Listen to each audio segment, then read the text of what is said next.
Tesla Tesla Tesla एवढा कोण आहे टेस्ला? लोक एवढा त्याला काय इम्पॉर्टन्स देतात?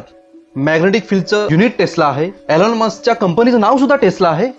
एवढं का टेस्लाला इम्पॉर्टन्स देत आहेत लोक? पण मित्रांनो, या टेस्लामुळेच आजचं मॉडर्न युग आहे. आजची AI टेक्नॉलॉजी, तुमच्या हातातील मोबाईल, ही लाईट आणि AC करंट हे सुद्धा हे टेस्लामुळेच आहे. तुम्ही म्हणाल, जर टेस्ला हा एवढा जिनियस होता, मग त्याने आयुष्याची शेवटची वर्ष गरिबीत का काढली, एका चाळीमध्ये का काढली? त्याने तर करोडपती असायला पाहिजे होतं. खरं म्हणजे टेस्लाचा मूळ उद्देश पैसे कमवणे हा कधीच नव्हता. त्याला तर हे पूर्ण जग सुंदर बनवायचं होतं. लोकांना मदत करायची होती. लोकांचा डेली लाईफ मधला जो स्ट्रगल आहे तो त्याला रिड्यूस करायचा होता.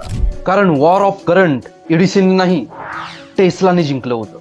इनफॅक्ट एडिसनने त्यावेळी दावा केला होता की AC करंट हा इतका धोकादायक आहे की तो लोकांना मारू शकतो, त्याच्यामुळे डेथ सुद्धा होऊ शकते. हे प्रूफ करण्यासाठी एडिसनने एका माणसाला AC करंटचा शॉक देऊन मारलं सुद्धा होतं. पण टेस्लाचं म्हणणं होतं AC करंट हा DC पेक्षा स्वस्त आहे आणि DC करंट लोकांना परवडू शकत नाही. टेस्लाला प्रत्येक घरात इलेक्ट्रिसिटी ही फ्रीमध्ये पोहोचवायची होती. लोकांचा खर्च कमी करायचा होता.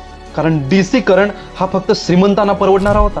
जेव्हा काही इन्व्हेस्टरने सांगितलं की AC करंटमुळे लोकांना तर फायदा होईल, पण आपल्या कंपनीचं खूप नुकसान होईल, त्यावेळी ह्या टेस्लाने त्याची 20 मिलियनची रॉयल्टी त्याने फाडून टाकली होती. आणि शेवटी टेस्लाला जगाच्या स्वार्थापोटी आणि पैशाच्या अभावी हार मानावी लागली होती. पण मित्रांनो, इमॅजिन करा, तुमच्याकडे एक बल्ब आहे, त्याला वायर नाहीये आणि बॅटरी सुद्धा कनेक्टेड नाहीये, तरी तो बल्ब ग्लो होतोय. हे होतं टेस्लाचं इन्व्हेन्शन. विदाउट वायर मला इलेक्ट्रिसिटी पोहोचू शकणार होती. कारण त्यावेळी टेस्लाला स्पॉन्सरशिप मिळाली असती आणि जर जगाने त्याला सपोर्ट केला असता, आज आपल्याला वायरलेस इलेक्ट्रिसिटी भेटली असती, ती पण एकदम फ्री मध्ये, नो लाईट बिल.